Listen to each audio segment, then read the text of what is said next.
तो पीएम मोदी ने एक न्यूज एजेंसी को इंटरव्यू दिया और उसमें क्या बड़ी बातें कही हैं वही हम आपको लगातार बता रहे हैं और उन बातों के मायने क्या हो जाते हैं वो समझाने की कोशिश कर रहे हैं। न्यूज एजेंसी को पीएम मोदी का इंटरव्यू और पाक चीन की आपत्तियों को खारिज किया है। सबका साथ सबका विकास की बात को दोहराया। ये बहुत जरूरी है विश्व कल्याण के लिए, ये पीएम मोदी ने बात कही। हमारा मंत्र विश्व कल्याण में मार्गदर्शक है, ये पीएम मोदी ने कहा।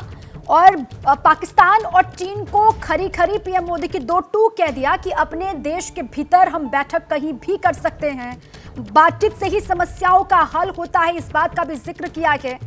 एक न्यूज एजेंसी में दिए इंटरव्यू में पीएम मोदी ने क्या कुछ बड़ी बातें कही हैं वो आपको हम बता रहे हैं। करप्शन, जातिवाद और सांप्रदायिकता पर भी बोले हैं। करप्शन, जातिवाद की जगह नहीं होगी, पीएम मोदी ने इन बातों का जिक्र किया अपने इंटरव्यू के दौरान। उन्होंने कहा कि 2047 तक विकसित राष्ट्र बन जाएगा भारत और भारत का जो मंत्र है सबका साथ सबका विकास, वो विश्व कल्याण में भी मार्गदर्शक है। इसी के साथ साथ उन्होंने इस बातचीत में चीन और पाकिस्तान को दो टूक का उत्तर दिया, उनकी आपत्तियों पर, उनकी आपत्तियों को खारिज कर दिया। G20 की जो बैठकें हुई कश्मीर में और अरुणाचल प्रदेश में, उस पर पाकिस्तान और चीन ने जो आपत्ति जाहिर की थी उसको सिरे से खारिज कर दिया प्रधानमंत्री ने। हमारे साथ हमारे दो संवाददाता जुड़े हुए हैं, हमारे साथ हमारे दो मेहमान जुड़े हुए हैं और लगातार हम इनसे बातचीत कर रहे हैं। हमारे साथ जयंत कुमार हैं, हमारे साथ नीरज पांडे हैं, हमारे दो सहयोगी, और इसके अलावा हमारे साथ दो वरिष्ठ पत्रकार भी इस सारी जो बातचीत है, जो प्रधानमंत्री ने जो कहा है, उसके अर्थ हमें बता रहे हैं राकेश शुक्ला जी और रामकृपाल सिंह जी। सबसे पहले नीरज का एक बार फिर से रुख कर लेते हैं। नीरज, देखिए, अभी G20 की अध्यक्षता अगुवाई हिंदुस्तान कर रहा है और अभी संसद का विशेष सत्र भी बुलाया गया सरकार की तरफ से। सामने लोकसभा का चुनाव है और ऐसे वक्त में पाक चीन को लेकर दो टूक पीएम की तरफ से कह देना और G20 की अध्यक्षता को लेकर कहना कि एक सकारात्मक माहौल बन रहा है दुनिया भर में भारत के लिए, और इसके अलावा 2047 तक विकसित देश बनने की जो बात पीएम मोदी ने कही है, अब उन सभी के मायने क्या हो जाते हैं इस वक्त में जब बहुत सारी चीजें अभी चल रही हैं? देखिए, उन सब के मायने बिल्कुल साफ हैं कि भारत अपनी सीमाओं के साथ, अपनी संप्रभुता के साथ कोई खिलवाड़ नहीं करना चाहता।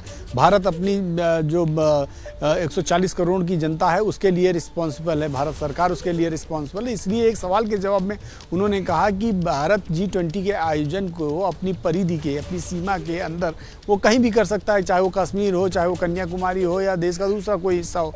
तो इसमें अगर किसी देश को लगता है कि कोई देश, या चाहे पाकिस्तान हो या चीन हो, किसी को आपत्ति है तो आपत्ति गैर ज़रूरी है, वो ठीक नहीं है। ये ज़रूर है कि G20 का आयोजन है और ऐसे में तमाम देशों को आना है। खैर, अभी तक चीन की राष्ट्रपति की तरफ से कोई कन्फर्मेशन नहीं आई कि वो आएंगे भी या नहीं आएंगे, लेकिन इस मसले पर कई बार कई मंचों से हमने सुना है प्रधानमंत्री नरेंद्र मोदी को कि उन्होंने साफ कहा है कि अपनी सीमाओं की रक्षा के लिए भारत आत्मनिर्भर है और वो कोई भी कड़े कदम उठा सकता है। और हाल ही के दिनों में जो भी जिस तरह से रियलिटेट हुआ, चाहे वो आप देखें पाकिस्तान बॉर्डर पे रहा हो, चाहे वो चाइना के गलवान घाटी में रहा हो या लद्दाख की सीमा पर रहा हो चीन के सैनिकों के साथ झड़प, वो सारी चीज़ें ये बताती हैं कि अब भारत वो भारत नहीं रह गया है जो पहले कभी सामने वाले की बातों पर आ जाता था या डर जाता था या बैक कर जाता था। अब वो भारत है जो आंख में आंख डालकर बात भी करना जानता है, ज़रूरत पड़ने पर आपको सबक भी सिखाना जानता है और ज़रूरत पड़ी तो अंतर्राष्ट्रीय मंचों पर आपको जवाब भी देना जानता है। तो ये एक सामान्य सी बात है कि अगर आप कोई भी हो, कोई भी देश, चाहे भारत नहीं, खुद पाकिस्तान या चाइना भी यही बात कहते हैं कि हम अपनी सीमाओं की रक्षा करें, तो जब वो कह सकते हैं तो हमें कहने में दिक्कत क्या है? जयेंद्र भी हमारे साथ हैं। जयेंद्र, न्यूज सोर्स की विश्वसनीयता की बात भी उन्होंने कही है और कहा है कि फर्जी खबरें अराजकता पैदा कर सकती हैं।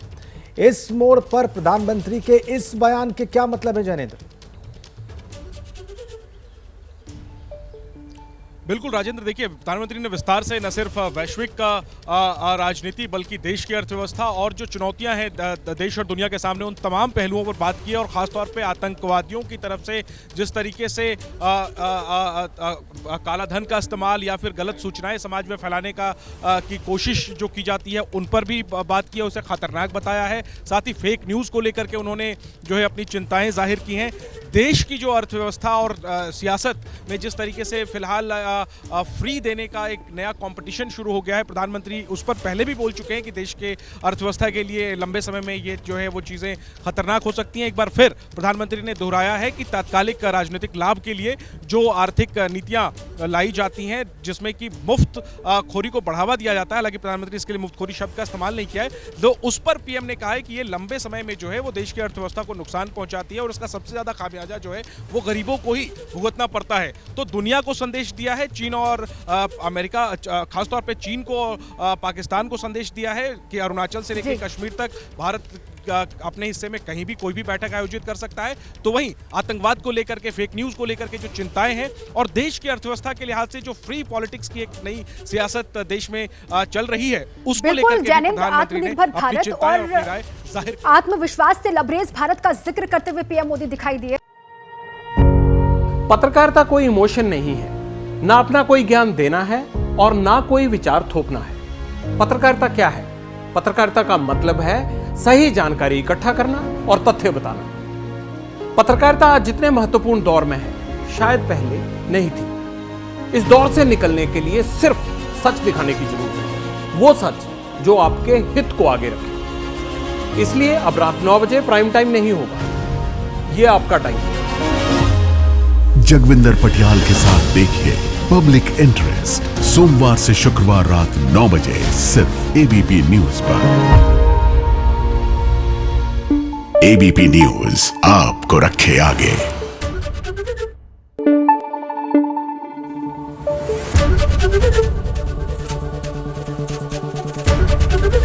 एबीपी न्यूज आपको रखे आगे।